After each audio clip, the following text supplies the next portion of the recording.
Hello, maayong adlaw kanatong tanan. Sa for today's video, late na naman ako nagising kanina at hindi ako nakapagluto ng mga almusal ng mga anak ko. So, dahil may nabili kami ni Papang B na biscuits dito, so ito na lang muna ang pinaalmusal ko sa kanila. So, actually talaga hindi naman sana yung mga bata kumain ng mga hard na almusal sa bahay. So, ang nakasanayan lang talaga nila tinapay, lugaw, mga champurado. So, dahil nga late na po nagising ang inyong mamilab, so yan lang muna ang pinamukbang ko sa kanila. Hindi naman din pwede talagang wala silang makain sa almusal kasi ang haba-haba po ng gabing tinulog nila. So, kailangan pagising may laman yung sikmura nila. So, di ba ang sarap ng pumasdan na nagmumukbang sila together, sila apat. O, di ba? Ang saya-saya na ng mga anak ko niyan. Dan pagkatapos niyan, dali-dali kami ni Papang Bin lumabas kahit ang init-init. Tignan nyo naman, oh, rides tayo sa initan mga mamshi. Tignan nyo naman, oh, kung gaano ka talaga katarik yung init talaga. Anong oras pa lang yan? Alas 10. Ay, na magantay ako sa pupuntahan ko sa Red guys, sa tag-init. Oh my God. Sa Oh. kabilang talipapa kasi. ang linaw, ang linaw. Ang linaw talaga. Ang linaw ng langit, guys. Ride tayo. Ride kasi ako na sinasama. Ay, mang. Galunggong. So, tingnan nyo naman kung gaano kamura ang galunggong ngayon. Tingnan nyo, hindi pa po butas yung mga tiyan yan. Talagang presko pa po. Then, pagdating namin ng bahay, dali-dali na naman ang inyong mamilam. Kasi anong oras na mag-aalas 11, tapos 30 tayo yung lulutuin ko. Kasi alam nyo naman, ako ay hindi nagra-rice. Ayan po ang aking napamili. Isda, karne, at saka yung gulay na pangtanghalian ko. Syempre, ano pa ba ang aantayin natin? Magluluto na tayo. No? So, syempre, uunahin ko muna, hiwain ko muna itong karne na nabili ko. Sinamahan ko pala ng buto-buto kasi ayaw ko yung pag nag-adobo na merong, ay walang buto-buto. Gusto ko talaga may konting buto-buto. So, ayaw ko yung purong laman kasi parang, gusto ko yung may ninanat-nat.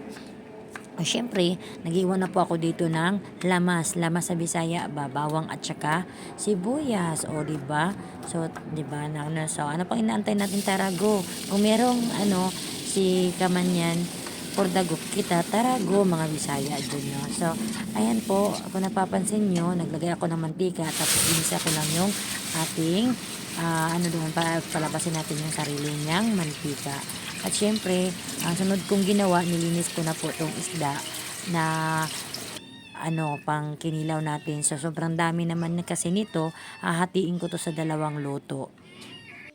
So, ayan, daghan na kaayo ang 1 kilo mga kalubas. Sa mga Bisaya dyan, daghan na kayo ang 1 kilo. O, diba, napaksi pa yung isa. So, habang nililinisan ko yan, tapos ko naninisan pala yan, so, balikan natin yung ating, pinupusan ko muna itong ating adobong baboy. So, habang si Papang B naman ang nakatuka sa ating pangkinilaw. So, yung cravings niya is adobong baboy, ako yung nagluto. So, ang cravings ko naman is kinilaw, siya ang gagawa. O, diba? Ang sweet, sana all. So, yan lang po. O, kung napapansin nyo, diba, yung ating galunggong mapula-pula pa kasi pula ng pisngi ko, try lang. Piling mistisa pang ating isda. So, mas masarap kilawin ang galunggong. So, yan, no.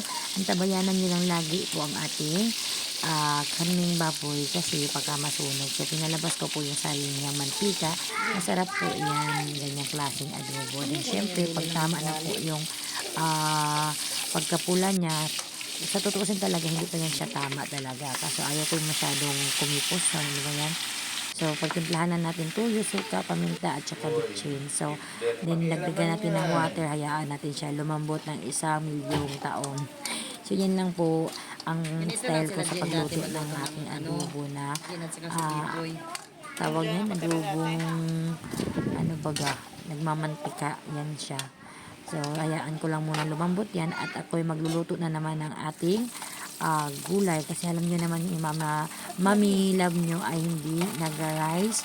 So, yan po, nag-isa lang po ako ng pangpakbit na ang timpla lang nito ay asin, paminta lang po talaga, literal. So, hayaan lang po natin yan lumambot. So, yun lang po ang aking panimpla lang yan kasi alam niyo naman, low carb tayo. Then, ayan na po. Pag lumambot, ayan na po ang ating gulay na simpleng timpla lang po. Dapat nga hindi ko na pala tala siya kasi so, talaga ang mami, ang daddy, o diba? So ako yung nagawa yan ng ating pangkinilaw para mapabilis po ang ating trabaho. So talagang nakasanayan talaga namin dito sa bahay na magandang sa ako lang, lalo na pag maraming po tayo ang niluluto namin. So, ayan po si Papang Bin, hiniwa na po niya ang sangka para sa kinilaw, sa amin lamas para sa kinilaw. So, syempre, yung sa siling haba, so sabi ko, 2 siling haba lang kasi hindi naman ako masyadong sa anghang talaga. At baka ako pa yung nag-crave ng kinilaw at ako pa hindi mapapakain. So, ayan po mga mami, yan lang po. So, marami naman ata marunong gumawa ng kinilaw nito. Kailangan talaga natin hugasan muna siya ng suka bago natin ilagay dito sa mga tinimplahan nating so yan lang naman yung simpleng paraan sa pagtimpla ng kinilaw, suka, asin, paminta. Yung iba, yung mama ko naglalagay ng Sprite para may manamis-namis. So, after nyan, pagpasok na po sa panimpla nyo, that's it. Tapos na po ang anyong kinilaw. Yan, luto ng aking Luto na rin po ang ginisang ating pinakbit na malambot tinimpla na kulay nakapit asin na at saka masarap na paminta. masarap at tiyak. At Mabubusog saka balikan naman natin ang yung aking ating tiyan. So, adobo. kami pala din ni Papang Bin ang kakain. So, luto na po ang aking adobo. Wala po na So, ayaw ng mga anak ko na pinatuyo. So, asukal. nakasanayan ko na rin po Sa pala ating maglagay ng asukal sa adobo kasi gusto ng mga bata na manamis-namis. So, ano pa ba magagawa ko? Sila naman ang masusunod.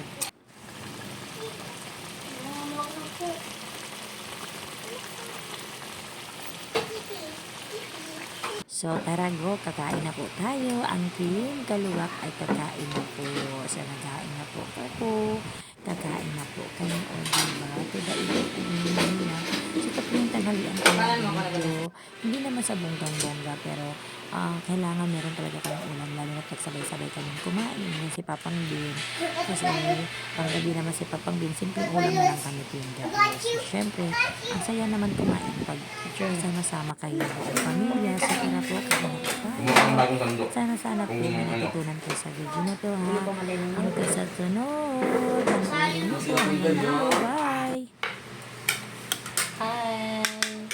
Yung si kain po. Kain po. Hello. I am DJ Kibler. I'm